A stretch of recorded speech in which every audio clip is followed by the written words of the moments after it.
Let's get it. I just float with it. Fuck what you did, I'm at your throat with it. You can learn something, take a note with it. Dedicated my life, I took an oath with it. For the blood of my brothers, we don't do no switching. I run with who I run with, ain't no clicking. Try me, do you done with no decision. Lead a scene like a Mack truck with 4 collisions. Polls everywhere, but they ain't gon' vote dissing. Coming at you live and direct, I don't do no dissing. Sweat. Alright, shalom to all the brothers. Yahweh Bashim Yahshai Barakatam. And Yahweh Shema Alatam Bashim Yahshai to all the sisters. You know what I'm saying? Wait. Yeah, I said it right. Alright, no sweat. Alright, this is Real Time Revelations, the show where I cover all the recent topics. I give it a biblical perspective. Alright, tonight's class, or tonight's show, I should say, we've got a real heavy topic for some of y'all that a lot of y'all do know, but for those of you who do not know, there was a story recently. A brother was wrongfully executed, wrongfully unalived in Missouri. All right, we're gonna get into that story. This was pretty much a modern day lynching, with no evidence, no, you know what I'm saying, no real evidence to prove the brother was guilty. They unalived this brother against the wishes of, you know, the prosecutors, meaning that the people who were saying earlier or in earlier stages, this man is guilty. They were saying, okay, he can't be proven guilty, so he shouldn't be unalived, against even the wishes of the so-called the victim's family. There was a woman who was unalived, and this brother was charged with unaliving her, right? And the family of that woman was saying even they were saying he shouldn't be unalived. But the governor of Missouri was overturned everything and just said, nah, we unaliving this brother. That governor right there over Missouri had a thirst and a lust for blood, and he would not stop. He did not regard evidence. He would not regard DNA. He would not regard. We're going to get into the story of the various different things that just goes to show they just wanted this brother unalive. No matter what he would have said, no matter what evidence would have came out, you know, there could have been DNA evidence that connected it to a whole different person. They still would have unalived this brother, because the oppressor's thirst for blood is something else. It's absolutely something else. All right, what I'm going to get into real quick, I'm gonna get into a video that shows kind of a few weeks before this brother was executed. All right, so what I'm gonna do is I'm gonna share the video. All right, when I open it, it should share. Give me 1 second. A St. Louis County man is set to die in less than 2 weeks after a judge refused this morning to overturn or set aside his conviction. Tonight, attorneys for Marcellus Williams tell us they are still fighting to keep him off death row. Thanks so much for joining us. I'm Kelly Jackson. I'm Ann Allred in for Mike Bush. Williams was convicted of killing former St. Louis Post-Dispatch reporter Felicia Gale. Our Justina Cornell has been following the back and forth legal battle and joins us in the newsroom with the very latest. Justina? Well, the biggest question right now is what's next? Marcellus Williams may be out of legal options, and his fight right now is against time. So he was accused of unaliving this, was it Felicia Gale, something like that? I think she was a reporter. He was accused of unaliving her, convicted, and thrown in prison, and he's been fighting ever since to get off of death row. They had this brother on death row trying to unalive him.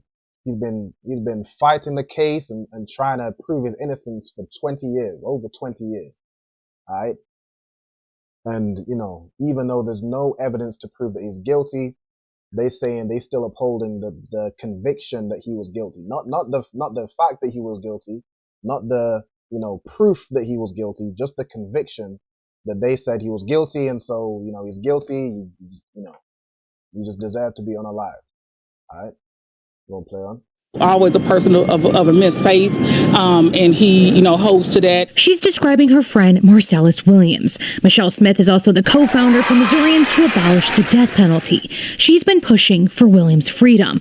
The death row inmate has claimed innocence for the 1998 murder of Felicia Gale. In today's understanding of the evidence, Prosecutor Bell does not think that this would have been a case that his office would have brought forward or that should have been brought forward for conviction. So she said, you know, in today's evidence, by today's standards, this is not a case that he would have been convicted guilty. Because again, there was no proof. There's no proof tying anything at all between this unaliving of this woman and Marcellus. There was absolutely nothing tying them together. They pretty much, she was unalived, and they pretty much just picked up some black guy. They just picked him up, thrown him in front of a jury, a majority white jury. They said he was guilty. They all agreed, okay, yeah, he's guilty. He did it. Threw him in prison, put him on death row. He's been fighting the case, fighting for his life in prison for over 20 years. And there is nothing by today's standards, there is nothing that he wouldn't have gone to a conviction. They wouldn't have convicted him guilty because there's just no proof. There's absolutely no proof. In America, especially they say this, you're supposed to be innocent until proven guilty. This brother was guilty until proven innocent. He was just guilty until the governor said, no matter what evidence, no matter what this, what that, we're just gonna unalive him. They said it's been too long. That thirst for blood hasn't subsided. It's been too long. Let's just unalive it. All right, I'm gonna play on. However, a St. Louis County judge handed down a decision Thursday. He ruled that Marcellus Williams' death sentence and murder conviction would not be vacated or set aside. I know that. So that's the governor. He said the death sentence and the conviction, despite the fact that even the prosecutors were saying, there's no evidence tying this brother to this crime. There's no evidence. There's nothing linking him. Despite all that, the governor was saying, the conviction still stays in place. He's still guilty, even though there's no evidence. And the death sentence to take this brother's life is still gonna go forward. Victim's family, Mrs. Gale's family, has stated that they are against the death penalty. And even the victim's family, even the family of this woman that was unalive, was saying even they don't think the brother should be unalive. They were saying, okay, they cool with a life sentence. They want this brother to be in prison for life, even though he shouldn't even be that. He shouldn't even be in prison for life because there's nothing linking him to the crime. But even they were saying, the family was saying, they don't think the death sentence is right because there's still unsurety. Even they agreed that this brother shouldn't be put to death. The judge who made this decision is also the same judge who signed off on an Alford plea a week prior, which would have spared Williams from the death penalty. But the Attorney General appealed the plea, and there was an evidentiary hearing a couple of weeks ago. On Thursday, a judge ruled there wasn't any new clear and convincing evidence, and attorneys failed to demonstrate any basis to find him innocent. So there was a plea to overturn the verdict. It's very clear there's no evidence tying him to this crime. But so they put out a plea to try and free him. Say, okay, he shouldn't be guilty. He should be overturned. They, this Attorney General, this governor, I should say, this governor said, nah, there's no new evidence. There's no sufficient evidence that this brother is innocent. That's, last time I checked, that's not how the American judicial system works. The American judicial system works is that you are innocent until proven guilty. That's how it works for every oppressor that walks in that courtroom. That's how it works for every other nation that walks into that courtroom. Everybody that's not Black, Hispanic, Native Indian, you are innocent until you're proven guilty. That's how that works. But this brother right here, he is guilty until they provide sufficient evidence that he is innocent. So he is guilty until proven innocent. And not even that, because they had evidence. Well, the evidence that they had did not match. Nothing tying to him. So really, there is no evidence that could have been provided that would have been sufficient enough for this governor to overturn his guilty verdict, to overturn the death sentence. All right, I'm gonna play on. We asked one legal expert about next steps. It seems like he exhausted most of those things now, but the court has just ruled again. So the question now, does he have any appealable rights after that? Because the court just ruled. I don't know. I don't know. I think, in my opinion, it's a long shot. Clemency could be on the table as it's a race against the clock. Clemency comes from the governor, state of Missouri, and I'm afraid to say that they may be closely aligned with the AG's office. I think it's going to be very difficult. I know that people who of faith believe in miracles, and our governor says he is a person of faith.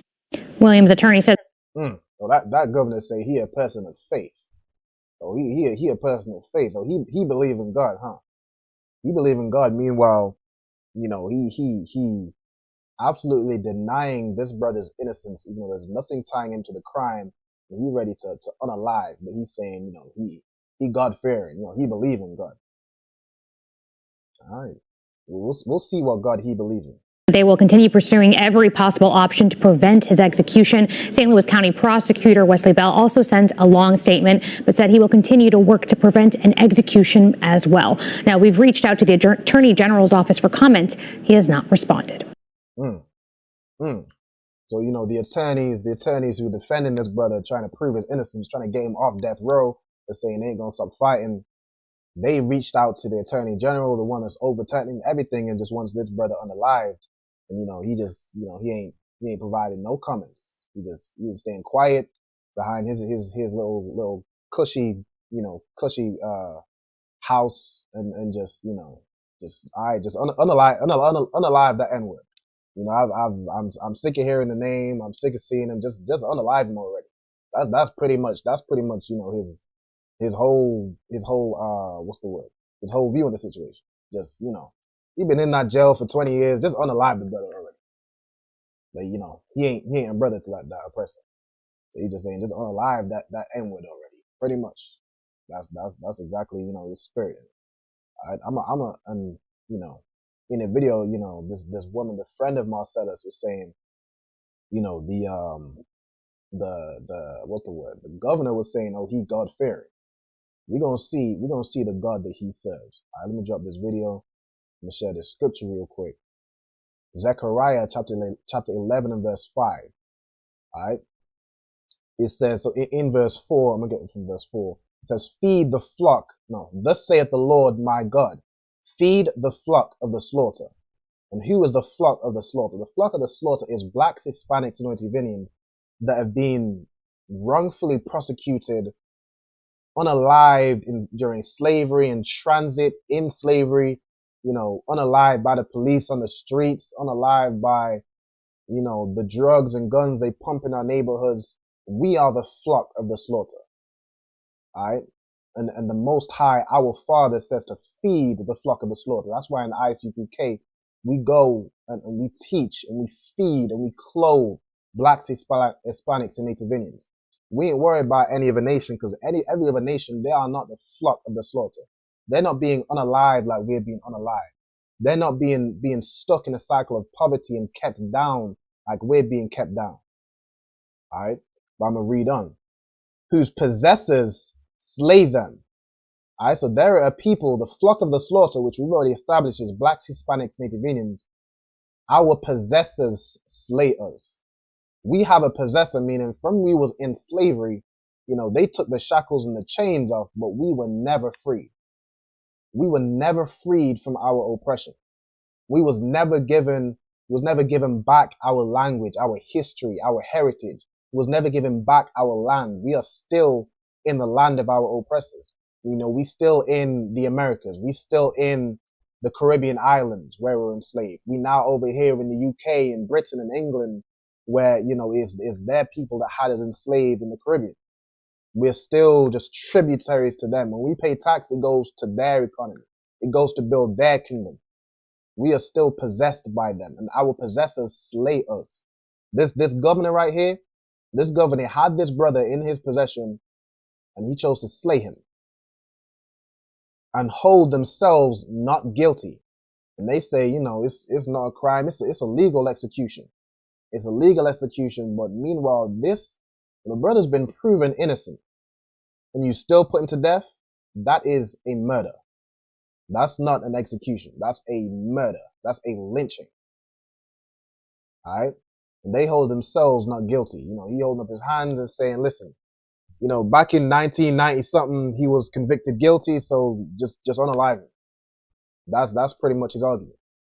And they that sell them, and they sold us in slavery. They sold us in slavery. They sold our children. They sold our wives away. They sold husbands away from their wives and their family. They just sold them to another plantation. And they that sell them say, "Blessed be the Lord, for I am rich." That's the Lord that they serve. It ain't the Most High. It ain't the God of blacks, Hispanics, Native Indians that they serve. They say, "Blessed be the Lord," but it ain't the Most High. It ain't the Most High with woolly hair. It ain't that black man with woolly hair. You know what I'm saying? That masculine figure, the Most High. They serve a God that looks like them. They serve, white Jesus. They serve Caesar Borgia. They serve, even you'll find a lot of them really, they just serve paganism. Paganism, some of them will even say they Satan worshippers. They serve themselves. They serve themselves like any other nation. Every nation really serves themselves. The Arabs, they have, Muhammad, it looks like them. You have the Africans and the Egyptians, they have gods and stuff that look like them or represent them. This oppressor, he serves himself. He puts himself up as God. Because he holds himself not guilty. All right, he says, "Blessed be the Lord, for I am rich, and their own shepherds pity them not." Meaning our own leaders weren't saying anything about this. Our own leaders, you have people with high influence. I'm only hearing about this case after this brother's already unalive. That there was really no sort of press coverage, no brothers speaking out, nobody really, nobody but the ISUPK, of course. But there was nobody, you think of so many black people with so much influence, and there was nobody really speaking on this case, or, they just put up a picture, this brother was wrongfully unalived, which of course, but what are they doing to help? What are they doing to rally black people together so it doesn't happen again? Nothing. Our own shepherds, our own leaders, that Christian pastor, he too busy bringing in that tithe money and go spend it on a nice new Rolex. He ain't worried about Marcellus in prison. He ain't worried about that. All right. And I'm gonna get and this sister's comment right here. Said they got free labor for those 20 years. He was there too. While that brother, while you are in prison, you are legally owned by the state. You're essentially a slave. You go right back, into slavery. When you get imprisoned, you become a slave. You get free labor. Whatever they want to do with you, you just belong to them. All right. So while those 20 years, that brother was in prison, which he shouldn't have been, they got all that free labor. They had him as a slave essentially for over 20 years. And then, it's time they just got tired of keeping him alive. I guess he was costing too much, to keep him alive. So they just unalived him. They got rid of him. Just say, all right, enough is enough. I've had my fun with him. We've had him for 20 years. He's been fighting. He's been putting up a good fight too, but we still gonna hold that guilty verdict. All right. And nobody, as I was saying, our own shepherds pity us not. Our own leaders don't cover this story. Again, like I'm only hearing this through, I mainly heard this through pictures and images after this brother was already unalive. All right. But, we in the ISUPK, we covered this before, before this brother was unalive. I'm going to bring up a video real quick. Share this real fast. Yo, they gonna execute this brother, bro. This is the time to stand up for something. This is the time to stand for something, goddammit. I'm trying to make myself small. Hey, they're going to take this brother. It's a precinct officer right here in the ISUPK, Officer Korak.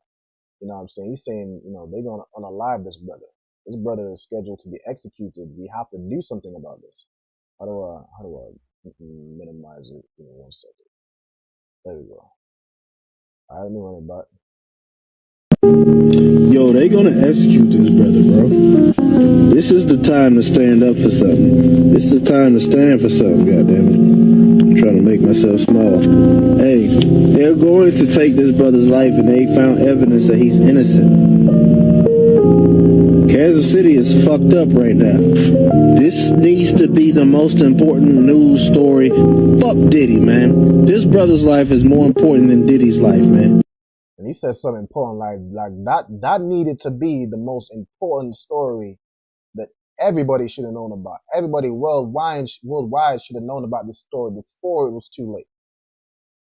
Everybody worried about, did he do it? Listen, Diddy did damn near everything they accuse him of. You just look at Diddy, you know he did it. Like, the way he's even portrayed himself in the movies he's been in, he wasn't acting. You can find videos and clips of him just saying outlandish things, the whole Diddy parties, the amount of money and wealth he has to do anything he wants. Even the whole MTV, they had this whole show about him just getting young and upcoming rappers who were just abusing his power over them. Diddy did it. Diddy belongs under the jail. We shouldn't be worried about Diddy. Just let him rot in prison. Don't worry about Diddy. We always worried about celebrities and this, high. We always worried about rich black people, but we ain't worried about the poor black people that are dying every day. They're being unalived every single day.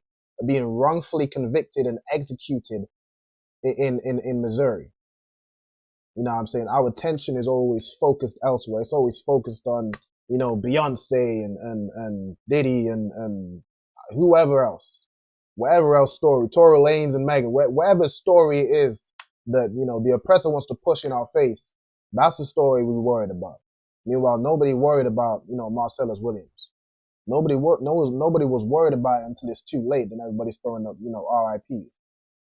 But there is something we could have stood behind this brother as a nation, as worldwide. Black people could have stood behind him, but they ain't put this in the mainstream media, not really. So, it was never heard about. Nobody who really, nobody big, nobody who has a lot of influence is really talking about this story to allow it to reach worldwide. And this brother was executed despite all the evidence. At age 55, he was in prison for 24 years. So he was in prison when what? He was 31. In prison when he was 31, and for 24 years he's been fighting for his innocence, and he was now unalived at age 55. A young age. These oppressors lived till, the queens lived till she was 100 and something, 100 and, I'm sure it was like 100 in the teens, 111 or something. I don't know. I ain't really too worried about the queen, but they live till old ages. Our brothers and sisters, we get unalived in the streets in our 20s.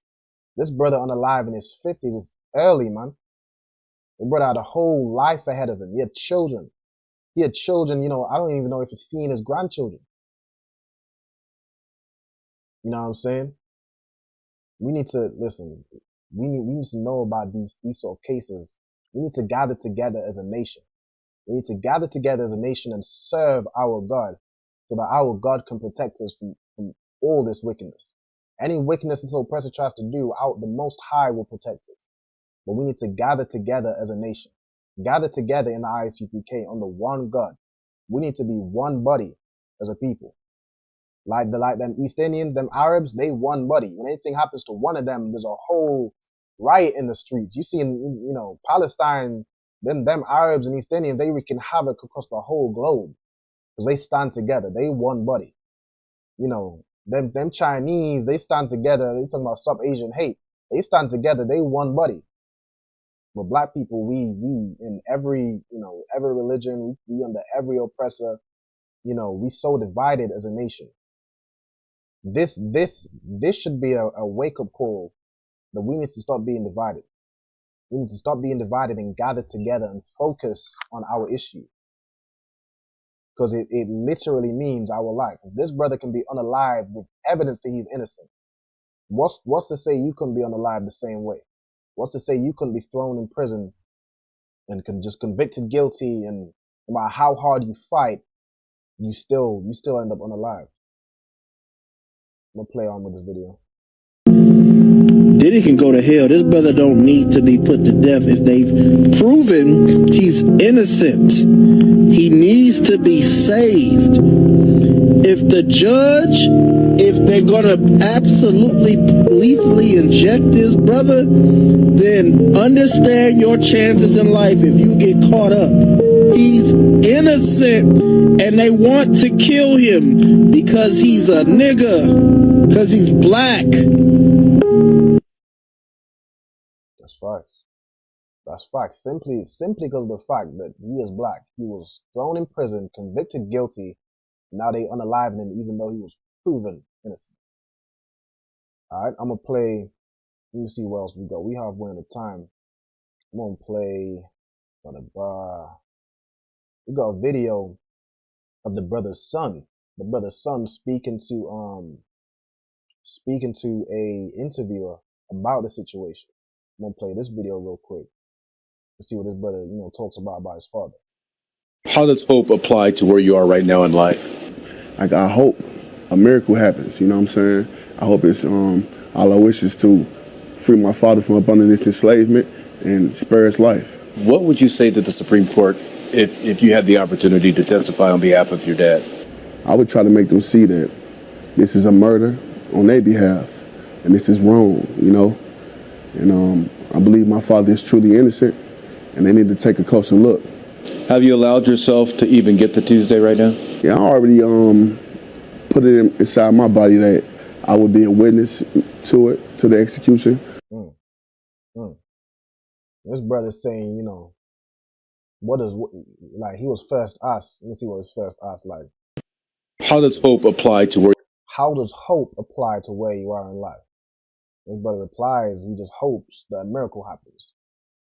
He hopes that a miracle happens because he knows the oppressor. He knows who is over this whole trial, who has the green light on whether his father is unalive, who is keeping his father in prison in enslavement.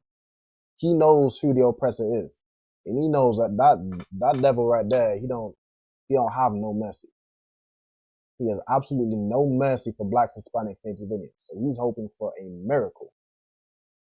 It literally takes a miracle for an innocent black man to stop him from being unalived. It takes a miracle.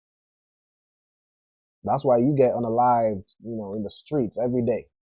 Every day there's another brother or another sister that's being unalived, whether it be from these other nations or from ourselves because of the oppression that we're in. It takes a miracle to save a black, Hispanic, or Native Indian man or woman. And that miracle is the ISUPK and the commanding GEN.YAHANNA. That's the miracle. That's the miracle. You look at these brothers and sisters in here that used to live lives, in all manner of different lifestyles. It took an absolute miracle to get them to find the truth. The Most High opened their eyes, guided them to the truth, and allowed their ears to hear it. That was a miracle. That was a miracle. You brothers and sisters in the ISUPK, your lives were saved.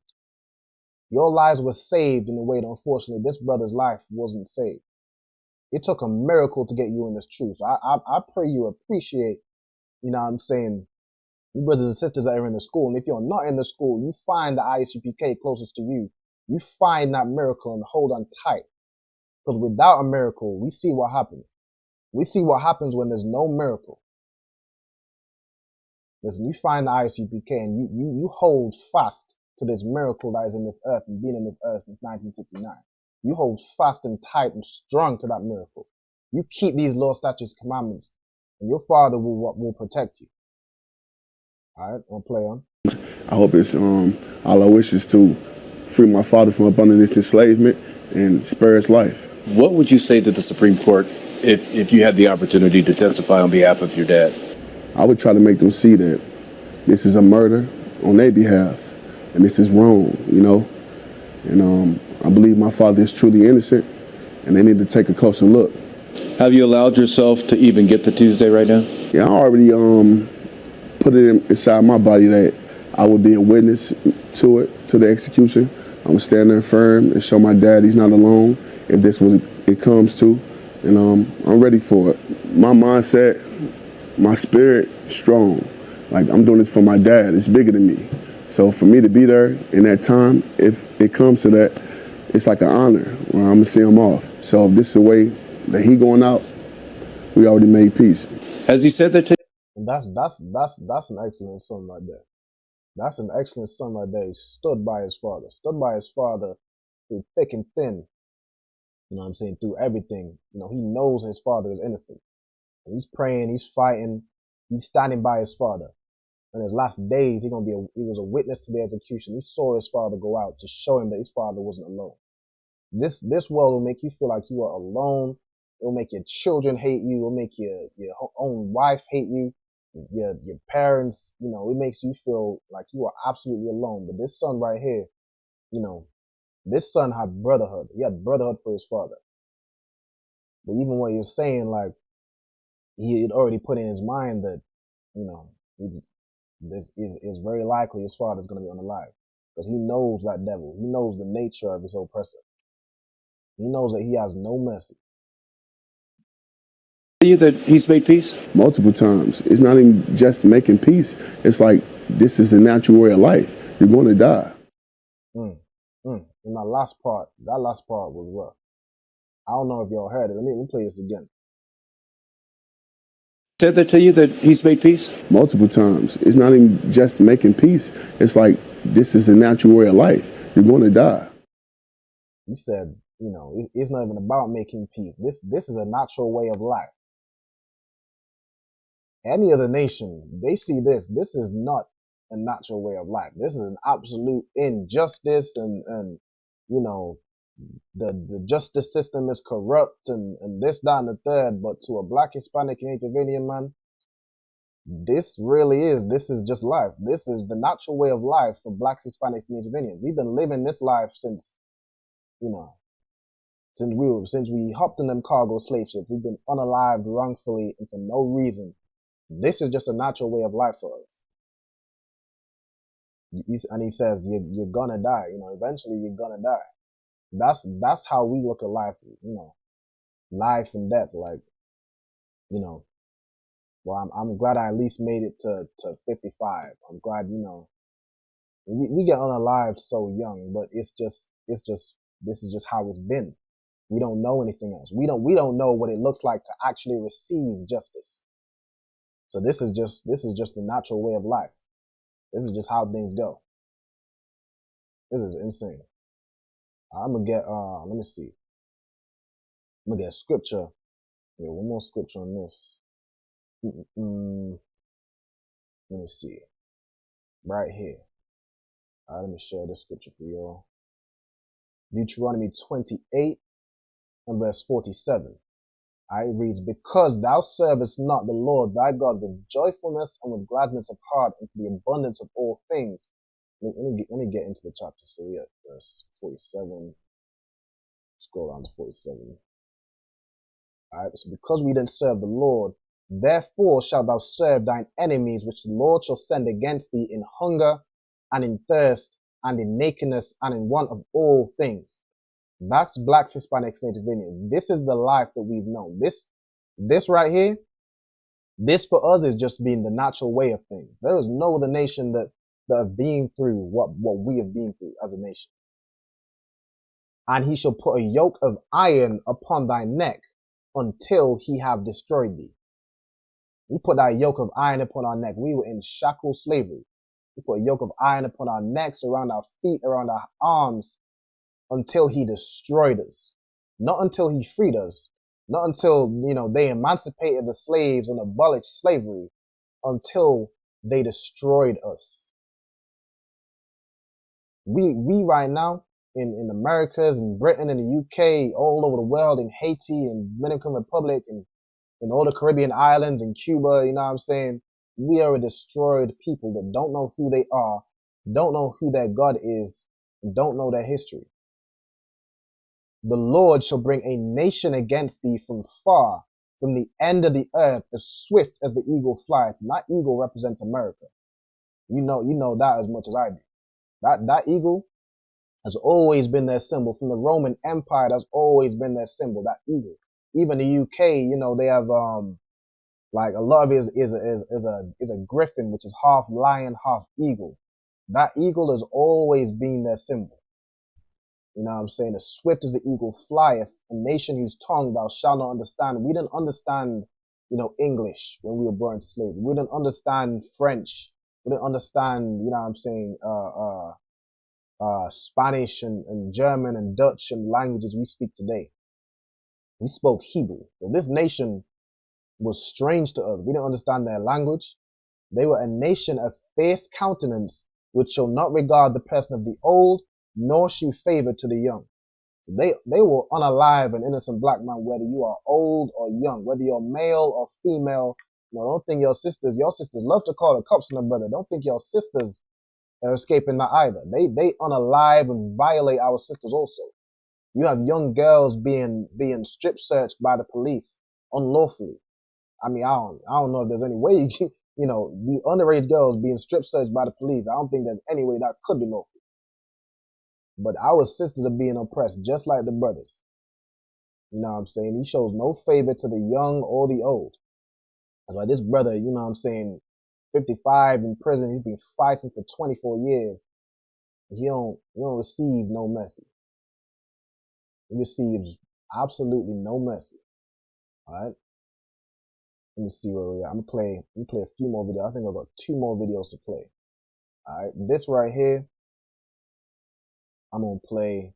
In fact, before I go into this video, I'm gonna read a bit about the article. All right, I'm gonna read a bit from the article.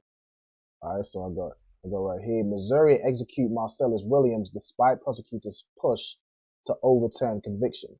So the prosecutors, the people that, is saying that, essentially, you have your prosecutors, then you have your defenders. Your prosecutors are saying, okay, you did this crime, or you're trying to provide evidence that you did this crime. And if you're found guilty or innocent, that's the prosecutors. Your defense or the attorneys, those are the ones that are trying to defend you. Even the prosecutors are pushing to overturn this conviction. All right, so I'm gonna get the parts. A lot of this we've covered through the videos. All right, so Missouri executed a man on death row on Tuesday despite objections from prosecutors who sought to have his conviction overturned and have supported his claims of innocence. So the prosecutors, the judge and jury are saying this should be overturned. He's innocent. He's innocent. There's no proof that he's guilty. All right. Marcellus Williams, age 55, was killed by lethal injection, ending a legal battle that sparked widespread outrage as the office that originally tried the case suggested he was wrongfully convicted. All right, so the same office that convicted him guilty, and now coming back and saying he was wrongfully convicted. And that's a story you hear so many times of brothers being wrongfully convicted. You know what I'm saying? A lot of times you don't even get vindicated in that way. You just thrown in prison. You know what I'm saying? You're thrown in prison until you unalive, until you pass. All right. The sister right here, in the cast says, if I may add, sir, as soon as they see a black man, the first thing they see is a murder. And then they know, I don't know if the last part might have run out of characters. It says they know we the salt of the earth. All right. The first thing they see when they see a black man, they just see murder. Even Donald Trump was convicted of being, violent people. What do they call it? The R word. You know what I'm saying? They all they see is violence when they see us. Meanwhile, the most violent people on the face of the earth is right in that mirror for them. Is right in that mirror. They are the most violent people on the face of this earth, but they see us as the murderers. They see us as the gangsters. They see us as the rapists. They see us as the drug dealers. You know what I'm saying? They need to take a deep, long look in that mirror. All right, let me see. All right, so he was accused of breaking into Gail's home, stabbing her to death and stealing several of her belongings. But no forensic evidence linked Williams to the murder weapon or crime scene. And as local prosecutors have renounced his conviction, the victim's family and several trial jurors also said they opposed his execution. So both the victim's family, the jurors, and the prosecutors, they all are opposing this execution. But that damn governor, he ain't having that. He ain't having an innocent black man walking free in these streets. He can't have that. He just can't have that. Let me see where we I'm gonna just skip all of this because I know let me see. So Williams' son and 2 of his attorneys watched the execution from another room. Williams appeared to speak with a spiritual advisor by his side, and in his final moments, in a written statement, his last statement, he said, all praise be to Allah in every situation. Unfortunately, this brother right here, he was incarcerated and likely, you know, he might have found Islam, which happens to a lot of our brothers. They find Islam in that prison, which I don't know, you know, I don't know if it, you know, it don't really make sense to me. You find the religion you're supposed to be in. You find the true God in prison, like in prison. You know, the people that serve that God, they right in the prison with you. So surely, if they was so great and, you know, this is the God you should be serving, it's going to get your life right, they shouldn't be, the same people that serve that God and bring that God to you shouldn't be right in the prison with you. You know, surely not. You know, we have prison programs where we go into the prisons and we help brothers out, but we not, you know, we have to go into the prison. We ain't already in there. We ain't already in there, you know what I'm saying? Once we find the Most High, you know, we ain't in them prisons no more because we don't commit crimes. We ain't, you know what I'm saying, we abide by the law. But, you know, that Allah is in prisons everywhere, waiting for a brother in his weakest moments when he's on death row. He's on death row. We're going to convert him to Allah. And now in his final moments, in his final statement, he gonna serve and praise and give glory to a God of the Arabs, a fake God. Meanwhile, he never got the chance to know his true identity. He never got the chance to know his actual God. He never got a chance to know the nigger God. All right, I'm gonna skip a little bit more. Also, let me see. There was a part I wait to get. Where is it now? Let me see. All right, right here. Miss Gale's murder left behind considerable physical evidence, and none of that physical evidence can be tied to Mr. Williams. His office wrote, adding, new evidence suggests that Mr. Williams is actually innocent. He also asserted that Williams' counsel at the time was ineffective. All right. Additional testing on the knife, however, revealed that staff with the prosecutor's office, so the people that convicted him, try to convict him, say he's guilty, they had mishandled the weapon after the killing, touching it without gloves before the trial. And then their office said a forensic expert testified that the mishandling of the weapon made it impossible to determine if Williams's fingerprints could have been on the knife earlier. So they saying because they mishandled it, because the prosecutors that are trying to convict him being guilty, they touching the knife without gloves before the trial, tampering with evidence. And now they saying there was no evidence tying this brother to the crime or the knife or anything of that sort. But they saying because they mishandled it, there's no way to determine whether his fingerprints could have been on the knife earlier. So it's still just up in the air. He still could have done it. Look, there's just no way of knowing, even though no other evidence tied him to it. All right, and let me see this. Let me read on. There's another part. Let me see where we got it. Where is that? It's around here. No, I might skip past it. There's another part where they stopped on the jury, all right, which is the people that either make an agreement where, you know, you decided whether you're guilty or innocent. They stopped a black man from being on the juror, what do they call it? Being a juror, because he looked too much like Mr. Williams. Because he looked too much like him. Because he was a black man like him. And so, you know, they couldn't have, they couldn't have a brother. They couldn't have too many brothers in there because, you know, they might not have found him guilty. So they stopped him from being a juror. I'm trying to find that part. Let me try to get it. It's around this part. Let me see. Alright, okay. In a plea over the weekend, Bell's office said there were constitutional errors in Williams' prosecution and pointed to recent testimony from the original prosecutor who said he rejected a potential black juror because he looked like he could be Williams' brother. So because they couldn't have a brother of this black man be in the jury that convicted him had 11 white members and 1 black member. So again, further tampering, you know, they put more white people in the jury that when they look at a black man, all they see is guilty. All they see is he is a murderer, he is a this, he is a that, he is everything that's wrong with the world. That's what they see when they look at a black man. You know what I'm saying? And they, you know, they denying that it was racist. They denying, you know, it says the Attorney General argued in court the original prosecutor denied racial motivations for removing black jurors. So of course they're gonna deny racial motivation. They're gonna say, oh no, it wasn't because he was black. It was. I'm sure there's a just reason that we removed him. It wasn't because he was black, even though he said he removed him because he looked too much like Williams' brother. I don't know what other reason. You know, you can deny racial motivations, but that's like calling somebody an N-word and saying, I didn't call him the N-word, but you literally said it. It's, you know, and as the sister said right here, thought it's supposed to be a jury of your peers.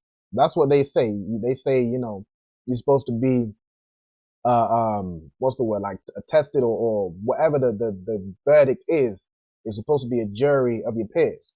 But they stopped this brother's peer from being a jury. So there was more white people to convict him guilty. An absolute mishandling of justice. Absolute. This is a lynching. This is straight up and down a lynching. All right. And the sister said, Salaki said, as for us sisters, we have to understand that there is more women than men since they, and I don't think she finished her thought. Yeah, since they probably, you know, imprisoning and unaliving all the brothers. That's facts.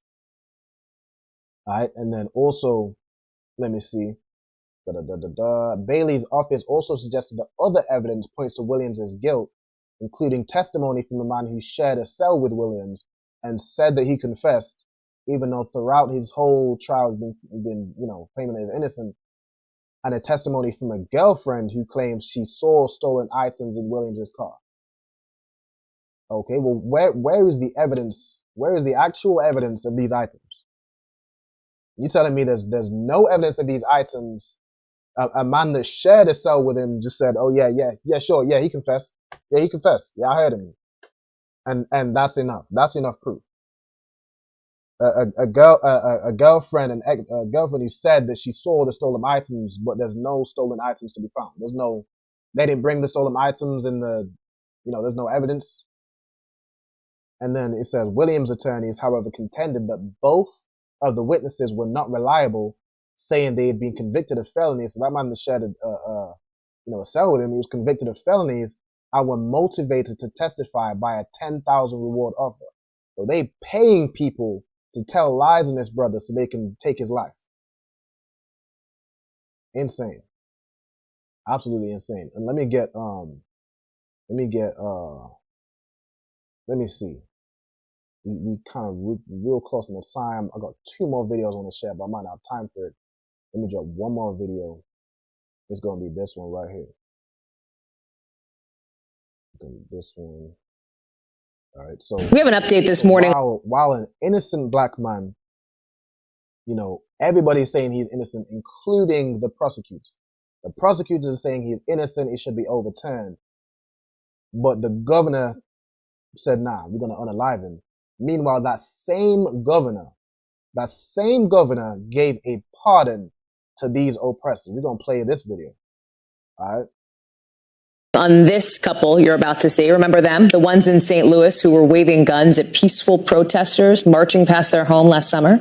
So in the same, you know, the governor of the same state, all right, that's the same person. There was a white couple waving guns, you know, a semi-automatic pistol and a damn assault rifle, waving guns at protesters in the Black Lives Matter protest. Peaceful protesters, they waving guns. You know, there's serious damage could be done. Well, they've now been pardoned. But they've been pardoned. That same oppressor, that same governor that said, nah, this brother got to go, pardon these devils. Pardon these oppressors. And that goes right along with Zechariah 11:5. They slay us and hold themselves not guilty. They hold their own people who were convicted guilty. They pled guilty, and even we're gonna play on this in this video. This oppressor said he would do it again, but they get a pardon. They got pardoned. Meanwhile, a brother there's no evidence convicting him, he's guilty. There's evidence that they just trying to find anything on this brother. But they, even in 2024, they saying he's innocent. Okay, we locked him up for 20 years. That should at least, we took away 24 years of this brother's life for nothing. Let that be enough. And that wasn't even the thing. He was going to be, they were saying, okay, he shouldn't be executed. Just let him do a life sentence. A life sentence for a crime he did not commit. Meanwhile, this couple right here, who are guilty, there's photo evidence. The evidence is all here. Photo evidence of them mishandling weapons, waving guns at innocent people. This is a crazy misconduct. The governor of Missouri, a Republican, announcing he has now made good on his promise to do just that. Patricia and Mark McCloskey's lawyer tells the AP they believe the pardon vindicates. You see right here, they pardoned the gun-wavering St. Louis lawyer couple.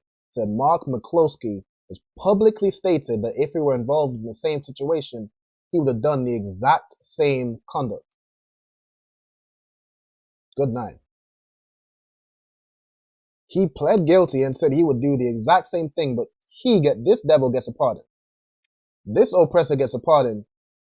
Meanwhile, that brother that was, and they didn't even go to jail, I don't think. They didn't go to jail at all. Meanwhile, that brother who was wrongfully convicted was in jail on death row for 24 years. And they tried to free him, but the governor said, nah. The same governor that pardons these devils, nah, that brother gotta go. Their conduct. Mr. McCloskey himself has said he would do it again after pleading guilty a few months ago to a misdemeanor charges. He's also running for U.S. Senate. MSNBC legal analyst Danny Savalos is with us. Danny, the couple did not face any prison time, right? So what's your take? Good night. Good night. They pointing guns at innocent people, waving an assault rifle. An assault rifle and a semi-automatic pistol. Because, she can't, that woman can't handle that kickback from that assault rifle. Right? But good night. All right, let's see. Let's look at it. So, give me 1 second. Trying to end my life. Good night. I'm going to play on with this. No, sir. All right, no sweat. It's trying to end my life for some reason. All right, we're going to play on. Good night. Yeah, they don't press it up. They don't want you to get this out. They don't want this to come out. Good night. Away from this.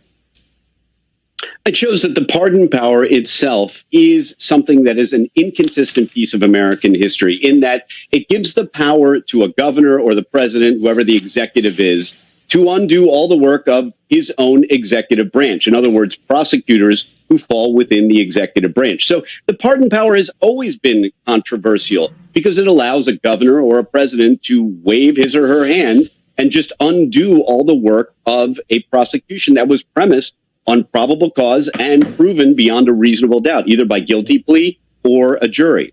We're going to drop that. So no matter what evidence would have been provided, this oppressor was hell-bent on unaliving this brother. I'm going to share one more scripture. We up in the time. I'm going to share one more scripture. All right? This going to close out the whole thing.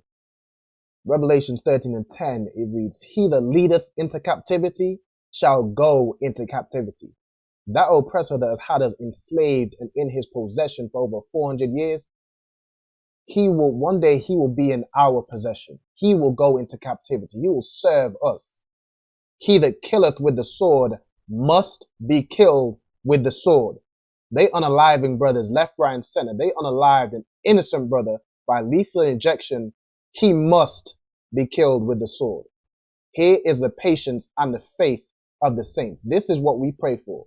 This is what we patient for. This is what we serve our God for. This is why we put down weed. We put down drugs. We put down sleeping with whores. We put down all the sinful lifestyles we used to live.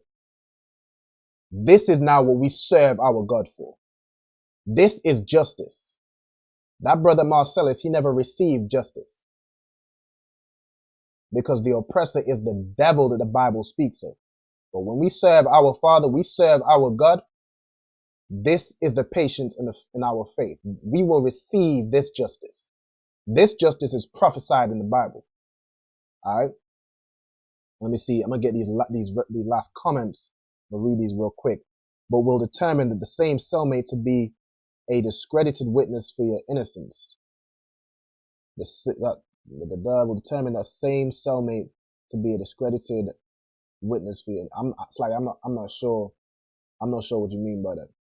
But Alicia here says, imagine being lynched in 2024 proves them curses are real. This absolutely proves them curses in Deuteronomy are real. It proves the Bible that, Zechariah 11:5, they slay us and hold themselves not guilty. This Bible is absolutely not a white man's book. This Bible, it ain't tampered with. It has real life prophecies that you see in your everyday life today. You see this Bible play out.